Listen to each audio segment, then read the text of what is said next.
నంద్యాల జిల్లా బనగానపల్లె మండలం బానుముక్కల గ్రామంలో దేవాలయ భూముల కేటాయింపుపై వివాదం చెలరేగింది. మంత్రి బీసీ జనార్దన్ రెడ్డి తీసుకున్న నిర్ణయంపై విశ్వ హిందూ పరిషత్ నాయకులు తీవ్ర ఆగ్రహం వ్యక్తం చేశారు. దేవాలయాలకు చెందిన భూములను ప్రజలకు కేటాయించడం తప్పని, అలాంటి నిర్ణయాన్ని వెంటనే వెనక్కి తీసుకోవాలని డిమాండ్ చేశారు. ప్రజలకు ఇళ్ల స్థలాలు ఇవ్వాలంటే ప్రభుత్వ భూములనే కేటాయించాలని సూచించారు. దేవాలయ భూముల జోలికి వస్తే సహించమని హెచ్చరించిన వీహెచ్పీ నాయకులు ప్రభుత్వం తమ నిర్ణయాన్ని మార్చుకోకపోతే చలో బానుముక్కల కార్యక్రమంతో ఆందోళనకు దిగుతామని తెలిపారు.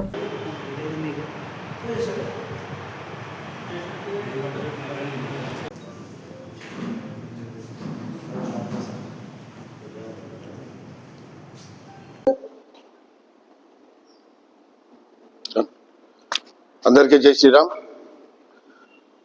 మన నంద్యాల జిల్లాలో నిన్న ఒక న్యూస్ వచ్చింది. దేవాదాయ ధర్మాదాయ శాఖకు సంబంధించిన బనగానపల్లె మండలం బానుముక్కల గ్రామంలోని దాదాపు 35 ఎకరాల వెంకటేశ్వర స్వామి దేవాలయం సంబంధించిన ఆస్తి, వాటి సర్వే నెంబర్ వివరాలు 91, 132/1, 137/4, 166, 246 సర్వే నెంబర్లకు సంబంధించి దాదాపు 35 ఎకరాల దేవాలయ భూములను ప్రభుత్వం తన సొంత భూములుగా భావిస్తూ పేదలకు ఇండ్ల పట్టాల పంపిణీ కార్యక్రమంలో వీటిని వాడుకుంటున్నామని దీన్ని భూమి పూజ చేయడం జరిగింది. సోషల్ మీడియాలో అన్ని చూసాం. సాక్షాత్తు మన రోడ్లు భవనాల శాఖ మంత్రి జనార్దన్ రెడ్డి గారు మాట్లాడడం జరిగింది. గత 2 నెలల క్రితమే ఈ విషయం విశ్వ హిందూ పరిషత్ దృష్టికి వచ్చినప్పుడు డిస్ట్రిక్ట్ ఎండోమెంట్ ఆఫీసర్ గారికి ఈ విషయం తెలియజేశాము. ఈ దేవాలయ భూములను రాజకీయ ప్రయోజనాల కోసం వేరే దానికి అమ్మడానికి కానీ, లేకపోతే బదలాయింపులకు కానీ, లేకపోతే శాశ్వత లీజులకు విశ్వ హిందూ పరిషత్ వ్యతిరేకం తెలియజేశాము. అయినా నిన్న వీటి భూమి పూజ కోసం పట్టాల పంపిణీ కార్యక్రమం చేపట్టడం జరిగింది. ఇది విశ్వ హిందూ పరిషత్ తీవ్రంగా ఖండిస్తుంది. ఎందుకంటే ప్రభుత్వాలు ఒకటి అర్థం చేసుకోవాలి, దేవాలయాల నిర్వహణ కోసం గతంలో దాతలు ఈ దేవాలయ నిర్వహణ కోసం వాటి దానం ఇచ్చారు. ఈ దానం ఇచ్చిన భూములను దేవాలయాల దైనందిక కార్యక్రమాలు వినియోగించకుండా రాజకీయ ప్రయోజనాల కోసం కావచ్చు, లేకపోతే రాజకీయంగా ఇచ్చిన వాగ్దానం నెరవేర్చుకోవడానికి ప్రజలకు దారాదత్తం చేయడం కావచ్చు, ప్రజల ఇళ్ల పట్టాల కోసం ఈ దేవాలయ భూములను వాడుకోవడం విశ్వ హిందూ పరిషత్ తీవ్రంగా ఖండిస్తుంది. అలాగని ప్రజలకిచ్చే ఫ్లాట్ల విషయంలో విశ్వ హిందూ పరిషత్ స్వాగతిస్తుంది. కానీ వాటికి ప్రభుత్వ స్థలాలు వినియోగించుకోవాలి, లేకపోతే వేరే మార్గాల్లో సొంత స్థలాలు కావచ్చు, లేకపోతే ఇతర మార్గాలు ఉన్నాయి. దయచేసి ప్రభుత్వాలు ఏదైతే కాపాడే బాధ్యతలో ఉన్న ప్రభుత్వాలు, రాజకీయ నాయకులు రక్షించే వాళ్ళు భక్షించడం అనేది చాలా బాధాకర విషయం. వీటి కోసం విశ్వ హిందూ పరిషత్ పోరాటం చూస్తుంది. కాబట్టి ఏదైతే నిన్న బానుముక్కల గ్రామంలో ఈ సర్వేలలో ప్రజల కోసం ఇస్తున్న ఇండ్ల పట్టాల కోసం ఇస్తున్న దేవాలయ 35 ఎకరాల దేవాలయ భూములు వెంటనే ఆపు చేయాలని విశ్వ హిందూ పరిషత్ డిమాండ్ చేస్తుంది. గతంలో కూడా సింహాచలం భూములు కావచ్చు, ఎక్కడ జరిగినా వీటిని తిరుపతిలో యూనివర్సిటీ కోసం కావచ్చు దేవాలయ భూములు కేటాయించకుండా ప్రభుత్వ భూములను కేటాయించుకోవాలని, దేవాలయ భూముల జోలికి వస్తే అవసరమైతే ప్రజా పోరాటం కావచ్చు, న్యాయ పోరాటం ద్వారా మళ్ళీ వాటిని రక్షించుకుంటామని విశ్వ హిందూ పరిషత్తు ప్రభుత్వాలకు తెలియజేస్తుంది. జై శ్రీరామ్. జై శ్రీరామ్. ఈరోజు బానుముక్కల గ్రామం బనగానపల్లె తాలూకా రాజకీయ ప్రయోజనాల కోసం, రాజకీయ హామీల కోసం దేవాలయ భూములను ప్రజలకు పంచి పెడతామంటే విశ్వ హిందూ పరిషత్ ఒప్పుకోదు. మళ్ళీ రాజకీయ నాయకులకు మళ్ళీ చెప్తున్నాం, ఇది ఉద్యమం చేస్తాం. ఏ విధంగా ఇస్తారో మేము చూస్తాం. ప్రజలకు సౌకర్యం కల్పించాల్సినటువంటి బాధ్యత రాజకీయ నాయకుల మీద ఉంది. అది మేము స్వాగతిస్తున్నాం. వాళ్ళు ఖచ్చితంగా భూమి ఇవ్వాల్సిందే, ఇళ్ల స్థలాలు ఇవ్వాల్సిందే. మీరు సొంతంగా కొనిచ్చిస్తారా, ప్రభుత్వం కొనిచ్చిస్తుందా? ఒట్టిగా వచ్చిందని చెప్పి దేవాలయ భూములు మాత్రం ఇస్తే ఒప్పుకోం.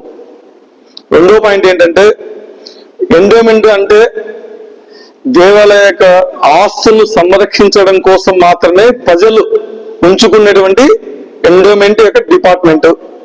ఎండోమెంట్కి ఎలాంటి ఆస్తులు ఉండవు. ఇది పక్క, ఇది చట్ట పద్ధతిగా నేను మాట్లాడుతున్నాను. ఎండోమెంట్ యొక్క ఆస్తులు ఏమీ లేవు.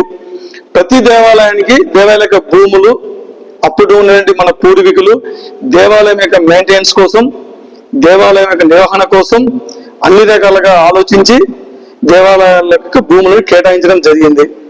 వాళ్ళు ఉచితంగా దేవాలయానికి సమర్పణ చేశారు. వాళ్ళు ఏ సమర్పణ చేశారు? భారతదేశం అంటే ఆధ్యాత్మికతతో కూడినటువంటి దేశం, హిందుత్వానికి ప్రతీక. ఎక్కడ హిందుత్వం బలంగా ఉంటుందో ఆ దేశం సుభిక్షంగా ఉంటుంది. ఏ గ్రామంలో దేవాలయాలు సుభిక్షంగా ఉంటాయో ఆ గ్రామం ఆనందంగా ఉంటుందని చెప్పి హిందువుల యొక్క నమ్మకం. ఈ నమ్మకాన్ని ఒమ్మి చేస్తూ దేవాలయం యొక్క ఆస్తులు నిర్వీర్యం చేసి దేవాలయానికి ధూప దీప నైవేద్యం నోచుకోలేని స్థితిని తీసుకువచ్చేటువంటి ఏ రాజకీయ నాయకులైనా సరే విశ్వ హిందూ పరిషత్ ఖండిస్తుంది. ఇంకొక పాయింట్ ఏంటంటే, ఈ మధ్య కాలంలోనే chief secretary officer Sai Prasad గారిని అమరావతిలో కలవడం జరిగింది. దేవాలయం యొక్క ఏ ఆస్తులు ఒక ఇంచి కూడా మేము దాన్ని పోగొట్టమండి, మీకు చెప్పేది చాలా రాంగ్, మీకు గైడ్ చేస్తున్నారు కాబట్టి మీరేం అపోహ పడద్దు అని చెప్పి ఈ మధ్యనే మాట్లాడినప్పుడు ఈ యొక్క మన సిఎస్ గారు చెప్పడం జరిగింది. అంతలోనే బనాన్పల్లె ఎమ్మెల్యే అయినటువంటి బీసీ జనార్దన్ రెడ్డి గారు వాళ్ళ యొక్క రాజకీయ హామీలను నెరవేర్చడం కోసం అనేకమైన ప్రభుత్వ ఆస్తులు ఉంటాయి, ఆస్తులు ఇవ్వండి అంతే తప్ప దేవాలయ భూములు మేము ఇళ్ల స్థలాలకు ఇస్తామంటే మేము ఊరుకోం, ఉద్యమం చేస్తాం. చలో బాణముకుల గ్రామానికి పిలుపునిస్తాం, ఏ విధంగా మీరు రోడ్లు వేసి ఇస్తారు మేము కూడా చూస్తాం, ఆ విషయం చెప్తున్నాం. ఇది రాష్ట్ర వ్యాప్తంగా ఉద్యమం, నాట్ ఓన్లీ బనాన్పల్లె మేము మాట్లాడడం లేదు. రేపు జరిగిన సింహాచలంలో భూములు కావచ్చు, ఈ మధ్యకాలంలో బెల్ అనే కంపెనీకి ఇచ్చినటువంటి భూముల విషయంలో కావచ్చు, రేపు గూగుల్ డేటాకి ఇచ్చినటువంటి భూముల విషయంలో కావచ్చు, అనేక భూముల విషయంలో ఈరోజు విశ్వ హిందూ పరిషత్ ఫైట్ చేస్తా ఉంది. అదే గతంలో కూడా దేవాలయ యొక్క ఆస్తులను బదలాయింపు చేయడం అంటే మార్పిడి చేసేటువంటి చెయ్యకూడదని చెప్పి సుప్రీంకోర్టు, హైకోర్టు జడ్జిమెంట్ ఇచ్చింది. అంటే మన చట్టాన్ని గౌరవించాల్సినటువంటి ఏ ప్రజాప్రతినిధి సరే నన్ను ఉల్లంఘన చేస్తున్నాడంటే ప్రజలు చాలా ఆలోచన చేస్తారు ఖచ్చితంగా రాబోయే రోజుల్లో. కాబట్టి ఇవన్నీ గమనించి మీ యొక్క ఆలోచన విధానాన్ని మార్చుకొని ప్రజలకు ఇవ్వాల్సినటువంటి 2.5 సెంటు 2 సెంట్లో మీరు ఏ ఇండ్ల స్థలం కేటాయించాలి మీరు ప్రభుత్వ ఆస్తులు ఇవ్వండి, లేదా ప్రభుత్వం కొనిచ్చి ఇవ్వండి. కానీ దేవాలయ భూములు జోలికి వస్తే ఒప్పుకోం. ఇది ఖచ్చితంగా హెచ్చరిక చేస్తున్నాం ఏ రాజకీయ నాయకులు సరే దీన్ని గమనించాలి. రాబోయే రోజుల్లో ఇదే మీ యొక్క ధోరణి కొనసాగితే ఖచ్చితంగా చట్టపరమైనటువంటి ఇష్యూకి వెళ్తాం. ప్రజా పోరాటంలో కూడా మేము ముందుంటాం. చలో బాణముకుల గ్రామాన్ని కూడా పిలుపునిస్తాం రాబోయే విషయం. ఇది గమనించి మీ ఆలోచన విధానం మార్చుకుని ప్రభుత్వ స్థలాలు ఇవ్వండి, మాకు ఎలాంటి అభ్యంతరం లేదు, లేదా ప్రభుత్వం కొనిచ్చివ్వండి, ఎలాంటి అభ్యంతరం లేదు. కాబట్టి దీన్ని గమనిస్తారని కోరుకుంటూ సెలవు తీసుకుంటాం. జై శ్రీరామ్. విష్ణువర్ధన్ రెడ్డి, విశ్వ హిందూ పరిషత్ ప్రాంత ఉపాధ్యక్షుడు. వివిడి న్యూస్ టీవీని తక్షణమే సబ్స్క్రైబ్ చేసుకోండి. నోటిఫికేషన్ కోసం బెల్ ఐకాన్ క్లిక్ చేయండి. మరిన్ని అప్డేట్స్ కోసం ప్రతి ఒక్క కుటుంబానికి ఉచిత ప్రకటనలు వచ్చే విధంగా మీకోసం మీ ముందుకు వివిడి న్యూస్ టీవీని ఏపీ ఫైబర్ నందు 99వ ఛానల్ మరియు యూట్యూబ్ నందు వీక్షించెదరు.